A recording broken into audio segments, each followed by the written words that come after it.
The air was thick with silence. Not the silence of peace, but the kind that presses against the skin, heavy, suffocating, warning of something monstrous lurking just beyond sight. On a wooden platform, splattered with stains that refused to fade, stood the figure who once commanded respect, reverence, even fear. Now, he was bound, arms stretched, body trembling under the weight of what awaited him. The crowd gathered in waves, their faces lit not by compassion, but by a cruel, feverish anticipation. Some whispered, others shouted. Many simply watched, their eyes gleaming with the twisted satisfaction that comes when power turns against itself. They had come to see a man torn apart. They had come to watch a king die. But this was no ordinary execution. This was not just punishment. It was a message.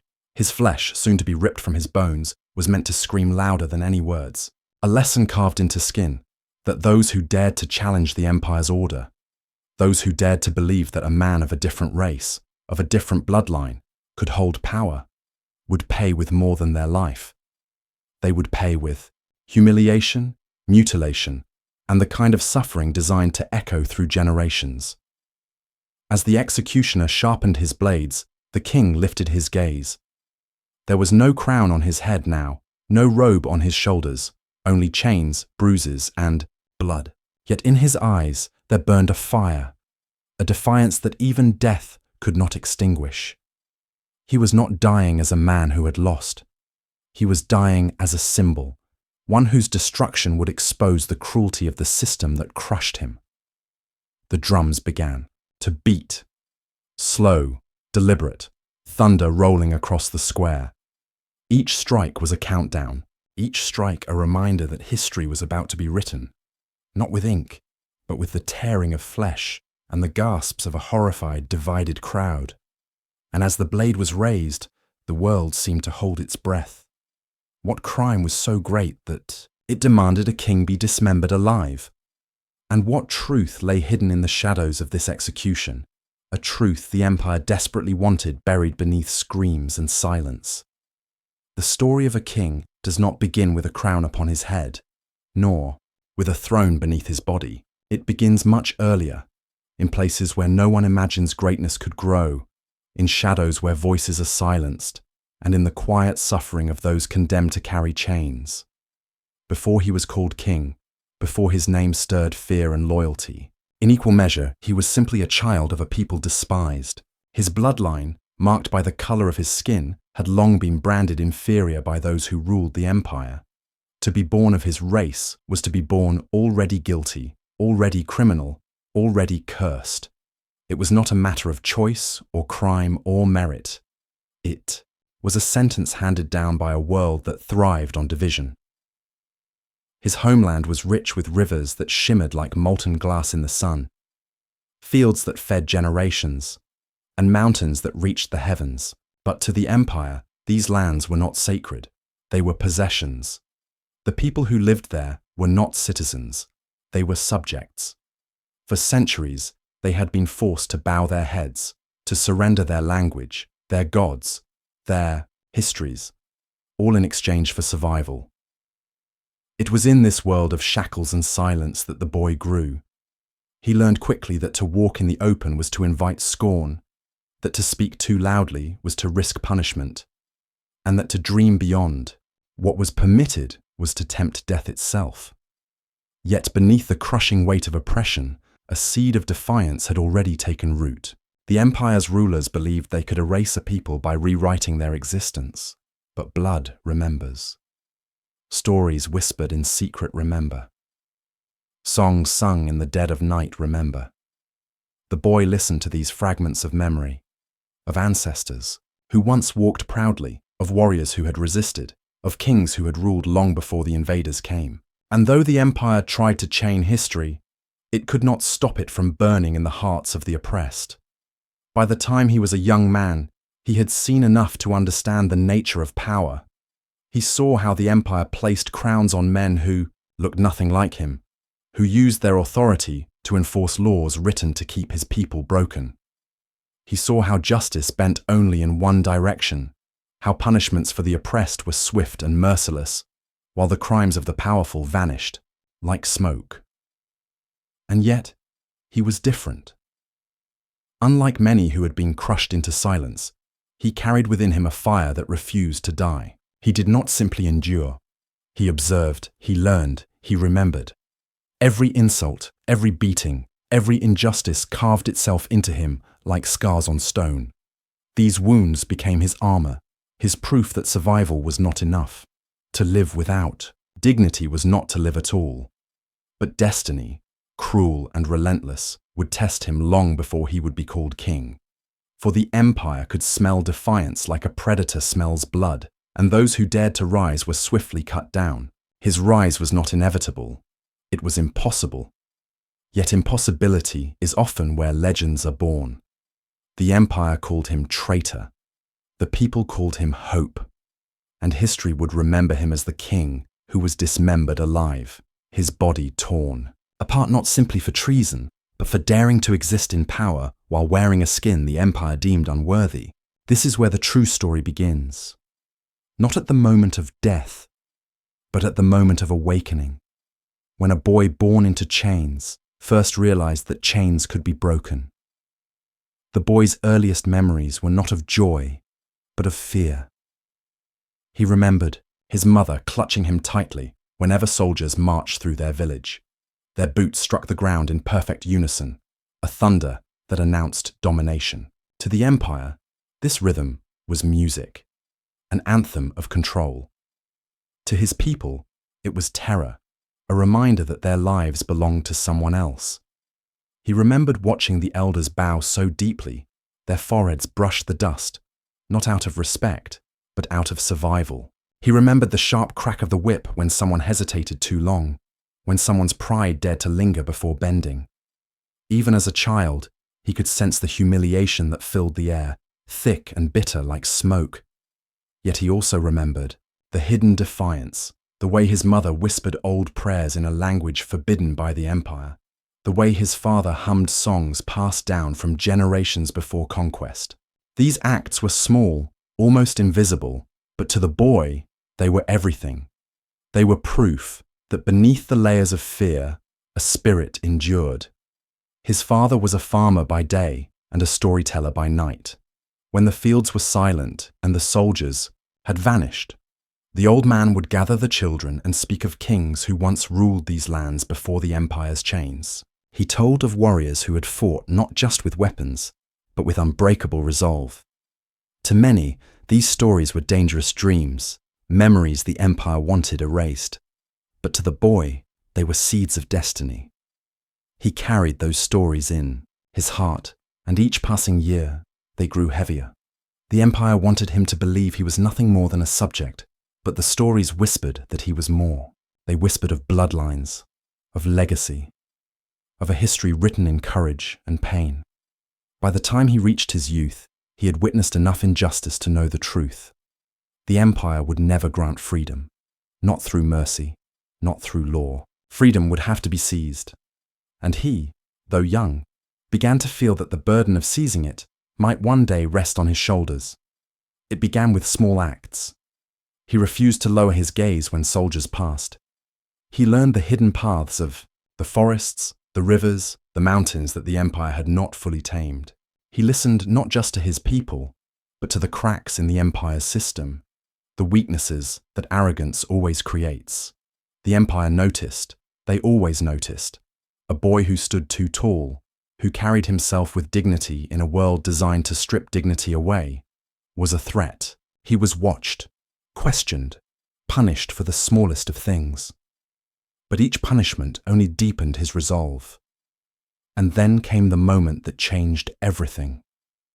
One morning, when the sun rose blood red over the horizon, the soldiers arrived, not with whips, but with fire.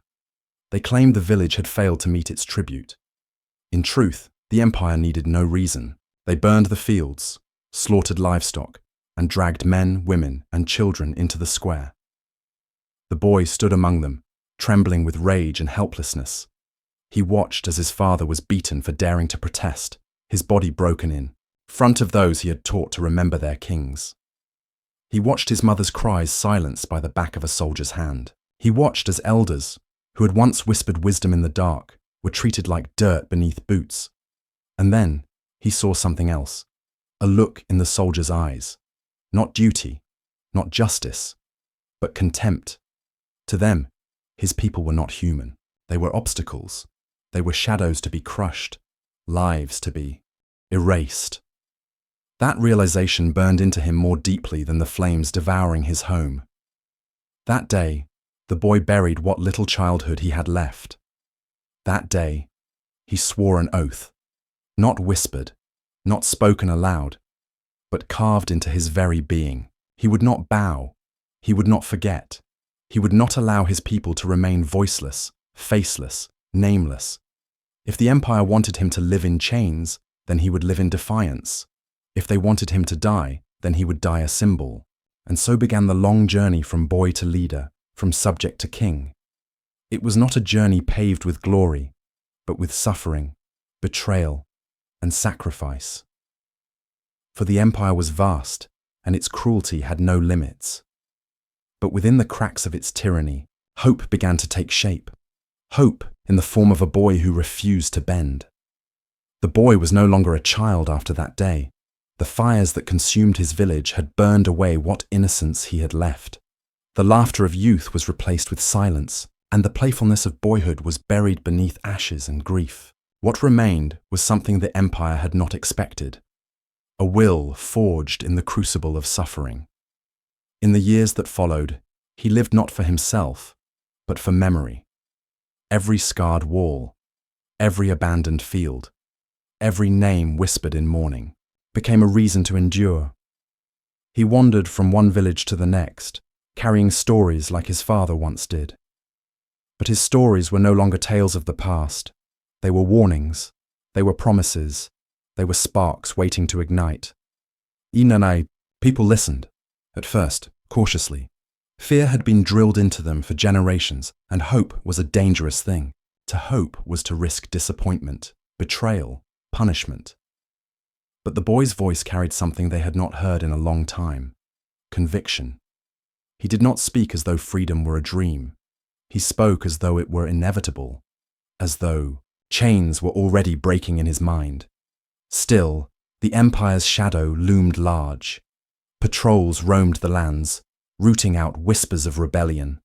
Informants traded secrets for scraps of power. Punishments grew harsher, designed not only to crush bodies but to crush spirits. Public executions became theatre, less about justice, more about terror. And yet, within this darkness, something began to shift. The boy, now grown into a man, was no longer alone. Those who had lost everything found in him a vessel for their anger, a mirror for their pain.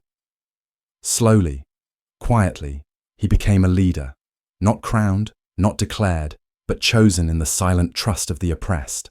He taught them what he had learned in silence: how to move unseen, how to gather strength where the empire did not look, how to turn survival itself into resistance. He did not promise easy victories, only dignity. He did not speak of overthrowing the empire in one swift strike, only of enduring, of standing taller each day, of refusing to let hatred erase them. And the more he spoke, the more the empire noticed. His name began to slip through the cracks of their control. They branded him a traitor, though he had sworn no allegiance to their crown. They called him dangerous, though he carried no weapon, but words. But words, the empire knew, were more dangerous than blades. Words could stir memory, ignite unity, awaken courage in hearts long silenced. It was then the empire made its mistake. They believed that by isolating him, they could break him. They captured his closest allies, imprisoned them in cells where daylight never touched, and displayed their broken bodies as warnings. But warnings often backfire. For every ally the empire silenced, 10 more voices rose. For every punishment, 10 more hearts hardened. The man who was once a boy of ashes began to grow into something larger. He became a symbol, whispered about in markets, sung about in secret gatherings, etched into the minds of children who had never known freedom. He was no longer just one man. He was becoming the embodiment of defiance. The empire could not allow it, and so they laid a trap. The trap was not sudden. It was woven carefully, like a net invisible to the prey until it was too late. The empire had learned long ago that rebellions are not destroyed with swords alone. They are destroyed with deceit. At first, whispers spread of a secret meeting, an offer of negotiation. Messengers claimed that a faction within the empire's own court had grown weary of the cruelty, that some among the ruling class were ready to recognize his people's dignity. They promised dialogue. They promised compromise. For a moment, the hope of peace flickered. But hope, when dangled by oppressors, is often poison. Against the counsel of some, he agreed to the meeting, not because he trusted the empire, but because he knew his people needed more than endless suffering. If there was even the faintest chance to secure relief for them, he had to try. Leaders are not given the luxury of safety. They are bound to the weight of sacrifice. The night of the meeting, the air was heavy with unease. He walked into the appointed hall, its torches casting shadows that seemed to mock the idea of peace. Waiting for him were not allies, but soldiers. Not parchment and quills, but chains and shackles. The betrayal was swift, merciless. He fought, as any man of fire would fight, but resistance against an army was futile. His blood marked the floor where they struck him down, his body bound like a criminal. The empire did not want to kill him quickly. No, they had something far crueler in mind. Dragged through the streets, he was paraded like a spectacle. The same crowds who had once whispered his name in reverence were forced to watch in silence, their fear outweighing their sorrow. Children clung to their mothers, men clenched their fists, women hid their tears. To resist, even in grief, was to invite the same fate.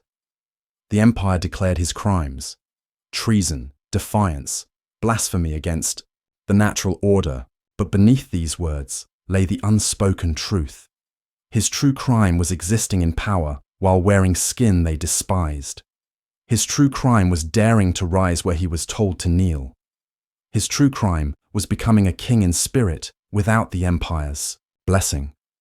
The sentence was not merely death, it was desecration. He was to be dismembered alive, torn apart limb by limb, so that his suffering would echo louder than his defiance. The empire wanted not just to kill him, but to erase him, to make his memory a warning that would haunt his people into obedience. And yet, even as he was dragged toward his fate, chains biting into his flesh, there was no surrender in his eyes, broken in body perhaps, but unbroken in spirit. The crowd trembled as they watched, torn between despair and awe, for they knew, in the deepest silence of their hearts, that what they were witnessing was not the end of a man. It was the beginning of a legacy. Thus ended the setup. Thus began the fire.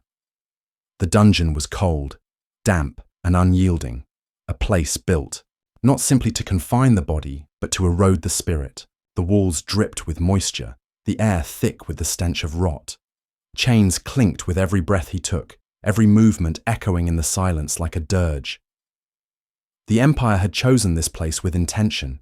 Here, men were meant to unravel, slowly, to dissolve into shadows until they forgot they had ever been human. But he did not forget. Every bruise, every wound, every humiliation was fuel. Pain reminded him he was alive, and as long as he lived, the empire had not yet won. He traced memories in the darkness, his father's voice, his mother's prayers, the songs of his people. The dungeon could strip him of light, but it could not strip him of memory. And memory, he knew, was more dangerous than any weapon. The guards mocked him as they passed. "Traitor!" they spat, though the word dripped with irony. How could one betray a system that had never granted him loyalty? They hurled scraps of food into his cell as though feeding an animal, laughing as rats scurried faster than he could reach.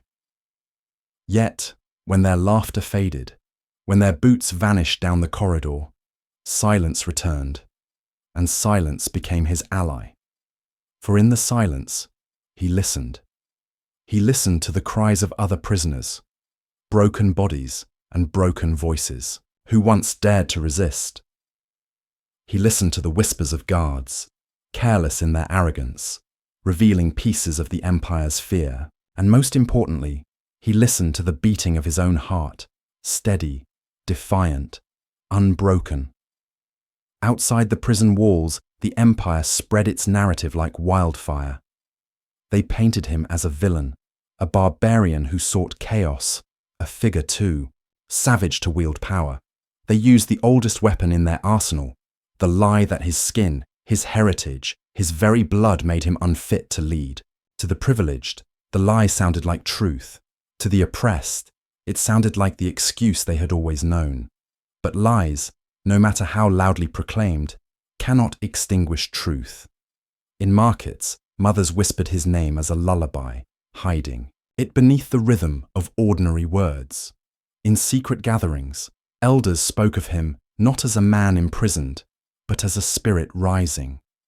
Children carved his likeness in the dirt, their play, an act of rebellion in itself. The empire thought chains could silence him. Instead, the chains amplified him. And so, the days in the dungeon passed, not as an end, but as a waiting. For he knew the empire would not keep him hidden forever.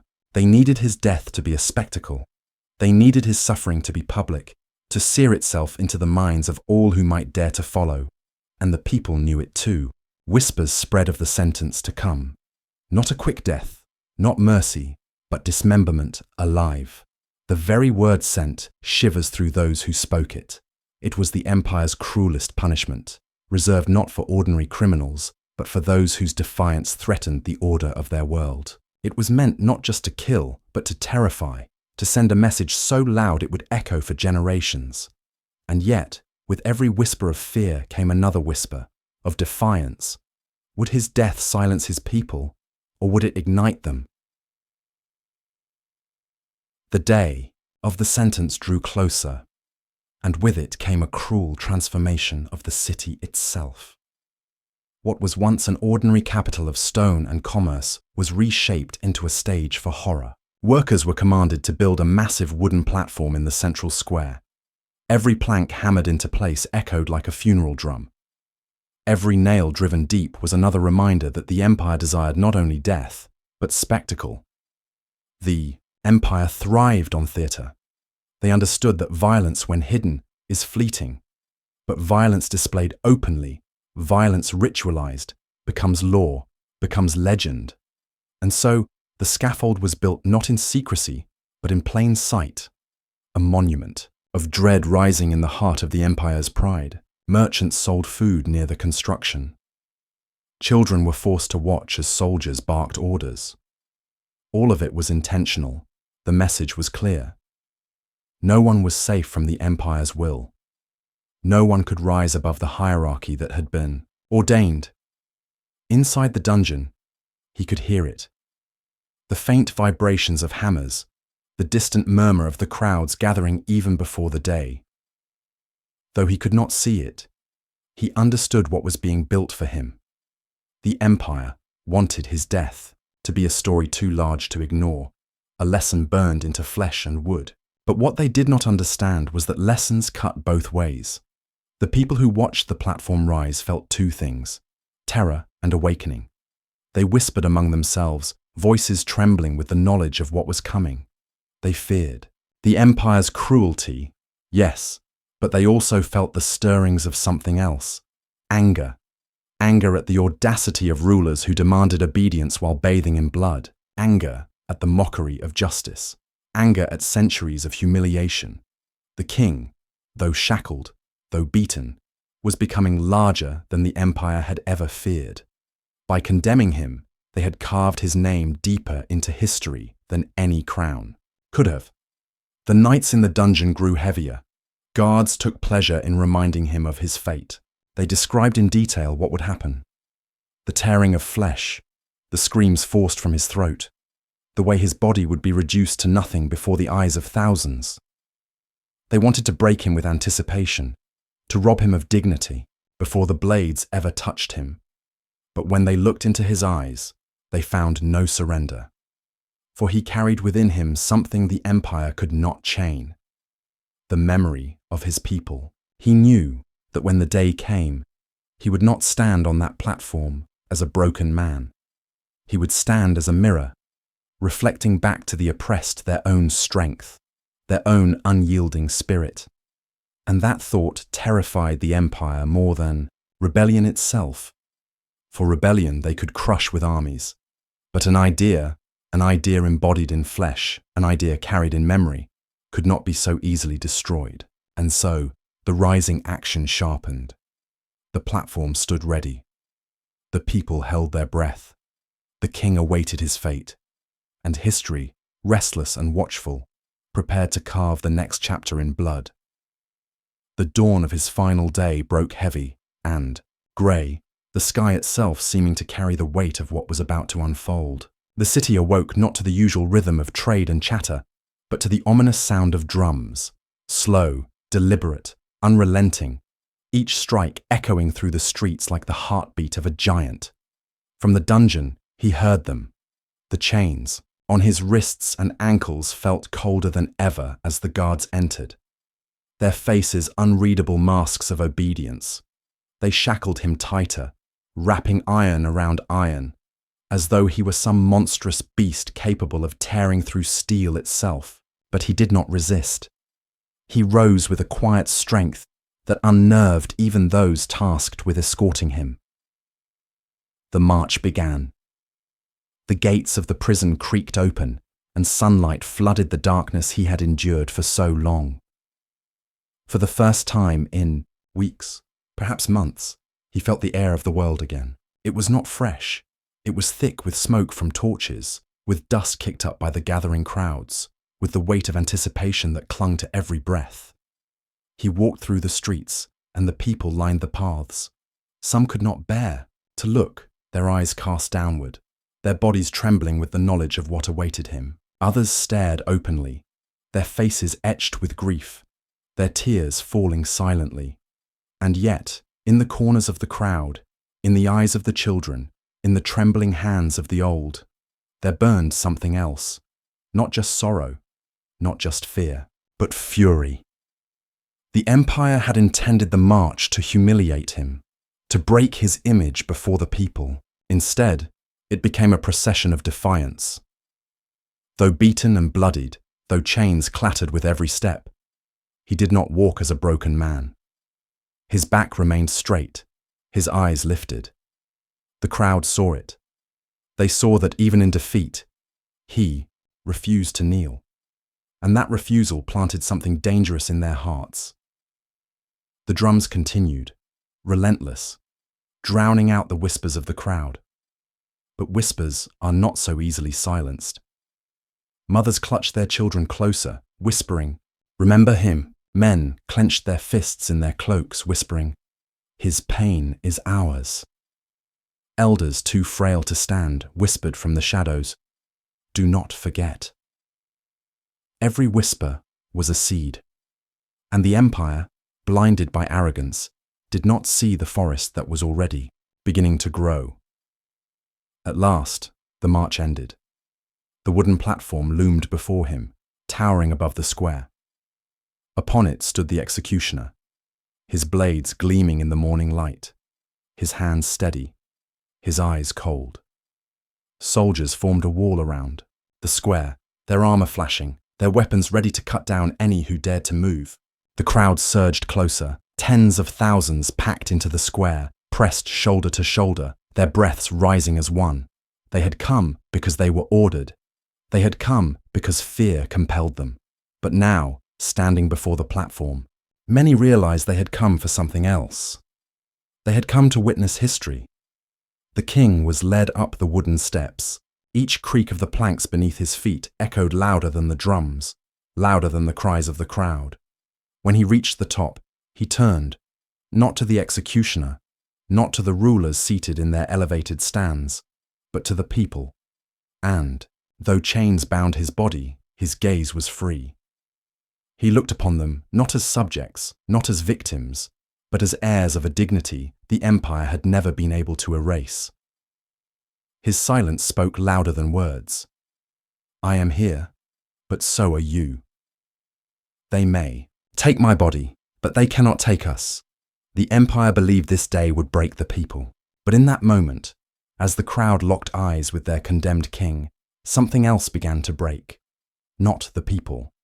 The empire's illusion. The square had been transformed into an arena, a theatre of cruelty designed to leave no soul untouched.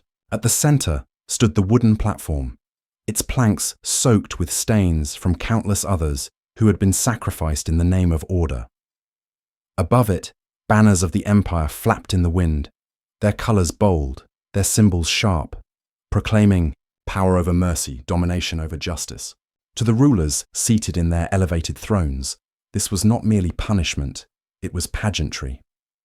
They reclined in gilded chairs, sheltered by canopies, their jewelled garments shimmering even in the pale morning light. For them, this was a performance, a demonstration to remind both ally and enemy of what awaited those who dared to disrupt the balance of their empire. A herald stepped forward, his voice booming across the square. He recited the charges in language sharp and rehearsed. Treason, rebellion, blasphemy, words repeated so often they had become hollow, yet still heavy enough to crush anyone accused of them. But beneath each word lay the true charge that none dared speak aloud. His race, his blood, his very existence in power. The herald's words poured like poison into the air, but the people heard something else. For those who knew the truth, every accusation sounded less like guilt and more like confession. Confession of an empire terrified by the rise of a man it could not control. The executioner stood ready, his instruments gleaming in the sunlight. Each blade had been polished until it shone like a mirror, reflecting the horrified faces of the crowd. Hooks, knives, chains, all laid out with precision, each one a promise of agony to come. The empire had ensured that nothing about this moment would be hidden. Pain was not enough. It had to be displayed, immortalized in memory. The drums grew louder, their rhythm merging with the pounding of hearts in the square. Soldiers tightened their formation, their armor clattering like a wall of iron, arrows notched, swords unsheathed. The crowd knew that any flicker of resistance would be drowned in blood before it ever took root. Yet, despite the suffocating presence of fear, something moved beneath the surface.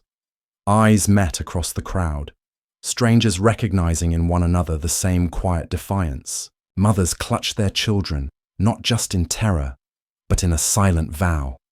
Remember this. Remember him. Elders who had seen generations of oppression clenched their canes, whispering prayers that felt less like surrender and more like fire. The platform. The king stood motionless. Chains bound his wrists and ankles, but his posture remained unbroken, his gaze steady. He did not cry out, did not plead, did not beg. He simply existed, an act of defiance greater than any weapon. For in that silence, he denied the empire the satisfaction of his fear. The herald finished his proclamation, and silence fell. It was the kind of silence that suffocates, where every breath feels too loud, where time itself seems to hesitate. The executioner stepped forward, blades in hand. The rulers leaned forward in their thrones, eyes glittering with anticipation. The people held their breath, torn between dread and awe. The moment had come. The rising action had reached its peak, and with the executioner's shadow falling across his body, the king prepared to endure the cruelty that would etch his name into history. The square held its breath. For a moment, it seemed as if time itself faltered, hovering on the edge of inevitability. The drums ceased, their final echo dissolving into the silence of thousands. All that remained was the creak of the platform beneath the king's feet, and the steady rasp of the executioner sharpening his blade. The sound cut through the air like a scream. Every eye was fixed on the figure bound in chains. He was stripped of all symbols of royalty. No crown, no robes, no jewels. Yet in that moment, he looked more like a king than ever. For he stood not in grandeur, but in defiance. His body bore the bruises of imprisonment, but his spine remained unbroken. His gaze, cast outward toward the crowd, did not tremble. The executioner approached, his steps deliberate, his blade glinting with cold precision. He was not merely a man carrying out a task. He was the empire's instrument, the embodiment of its cruelty. His presence radiated inevitability, the assurance that this day would end in screams. The herald's voice broke the silence one last time, announcing the punishment with grim finality. By decree of the empire, for crimes of treason, rebellion, and blasphemy against the natural order, this man is condemned to be torn apart, piece by piece, so that all may witness the cost of defiance. The words fell heavy, echoing across the square, sinking into the bones of every man, woman, and child who heard them. The executioner raised his blade. The crowd gasped. But the king did not flinch. The blade descended, not in a swift strike of mercy, but in the slow cruelty of a cut designed to wound, not kill. Flesh parted, blood welled, and a collective cry tore through the crowd. Mothers shielded their children's eyes, men looked away, and elders wept silently. Yet the king did not scream. His jaw tightened, his breath caught, but no cry left his lips. The executioner struck again and again, each blow deliberate, each wound calculated. It was not death they sought, it was degradation, humiliation, terror. They wanted him broken, wanted him to collapse before the crowd, to prove that even the strongest could be reduced to nothing. But with each cut, each gush of blood, something unexpected happened. The people looked closer. They saw his body torn, but his spirit unyielding. They saw agony etched into his flesh, but defiance burning in his eyes. He was not collapsing, he was enduring. He was not silent because he was weak, but because he refused to give the empire what it wanted. The square trembled with a new kind of energy. What began as horror began to transform. The people were no longer just witnesses to cruelty. They were witnesses to resilience. The executioner paused, sweat glistening on his brow, frustration flickering in his eyes. This was not how it was supposed to go. The condemned was meant to break. The crowd was meant to cower. But instead, something dangerous was happening. Hope was rising. The king, bleeding and broken, raised his head. His eyes swept over the masses, and though his lips did not move, his silence screamed louder than words. You cannot destroy me, and if you cannot destroy me, you cannot destroy us. The empire wanted his death to be an ending. Instead, it was becoming a beginning. And the execution was only just beginning. The executioner's pause was brief. With a nod from the rulers seated high above, he moved to the next stage. The crowd, already trembling with shock, realized the cruelty had only begun. Iron clamps were brought forth, their jaws rusted but strong, designed to grip and tear. The sound of chains rattling as they were dragged across the platform echoed like thunder. Soldiers fixed the clamps to the king's wrists and ankles, binding him not only to the platform, but to his fate. The crowd shuddered. They knew what came next. At a signal, the executioner and his assistants pulled the chains taut. Flesh strained, muscles tore, bones groaned under the pressure. A cry tore through the square, not from the king, but from the people. His body was being pulled apart before their eyes, piece by piece. An unthinkable desecration, meant to erase not only his life, but his very humanity. Still, the king did not scream. His teeth clenched, his eyes burned, his body trembled with agony, but no plea left his lips. The silence was deafening. The rulers leaned forward, their jeweled hands gripping the edges of their seats. They wanted the spectacle, wanted the people to see him reduced to nothing. But what they failed to see was that every moment of his endurance was undoing their plan. The crowd could not look away. They saw his arms stretch unnaturally, saw the tearing of flesh, the splatter of blood staining the wood, the grotesque theatre of cruelty. Yet, in the midst of it, they saw something else, the unyielding fire in his gaze, the refusal to break. Each pull of the chains became more than pain. It became a message. You can destroy my body, but not my spirit. You can silence my voice, but not my people.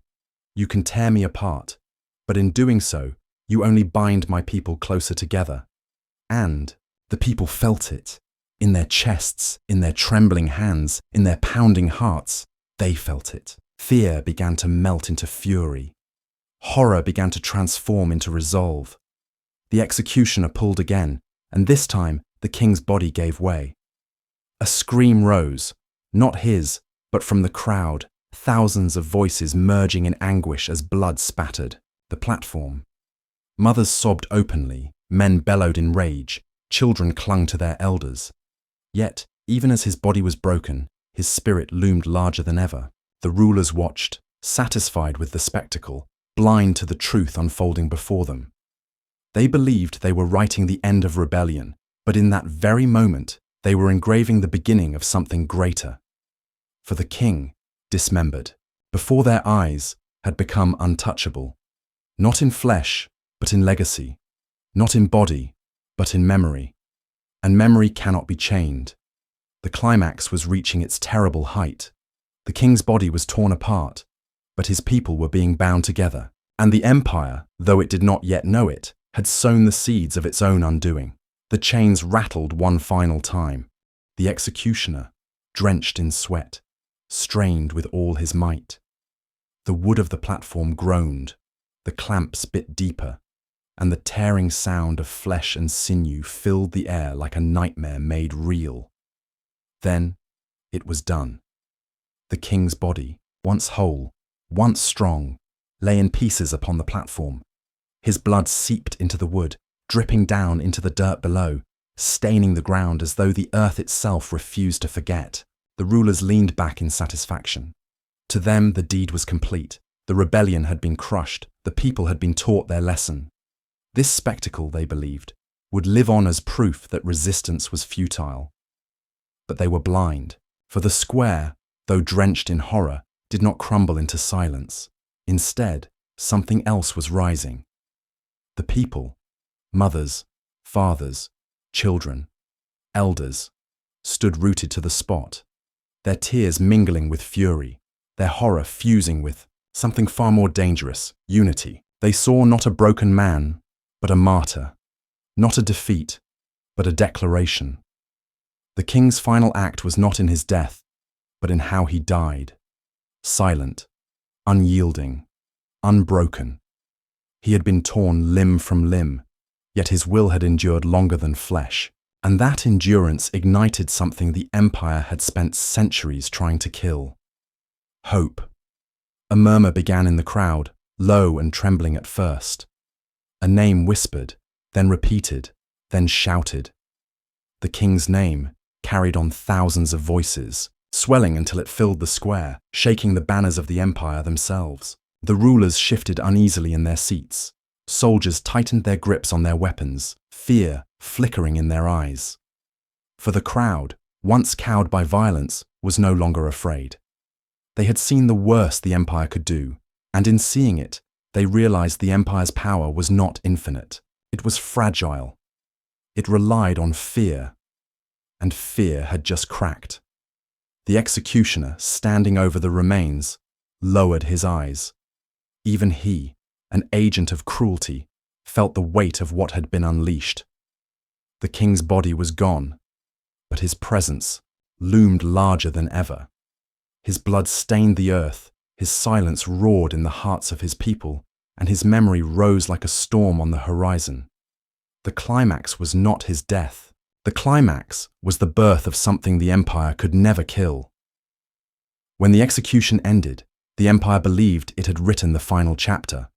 The body was gathered, the platform scrubbed, the banners lowered. Soldiers marched the streets to remind the people of who held power. But what rulers fail to understand is that blood cannot be erased once it touches the earth. The wood of the platform may have been cleaned, but the memory of that day could not be washed away. The people carried it home with them. Mothers whispered it to their children as bedtime stories, not of horror, but of courage. Elders spoke of it in hushed voices by firelight, weaving the king's silence and endurance into parables. Farmers told it in the fields, laborers shared it in secret gatherings, and travelers carried it from village to village. The empire had sought to silence him by tearing him apart. Instead, they had multiplied him, his image, his memory, his defiance, into every heart that had witnessed his suffering. Generations passed, yet his story refused to fade. His name was carved into walls, etched into the bark of trees, painted in symbols on hidden doors. The more the empire tried to ban his memory, the more it spread.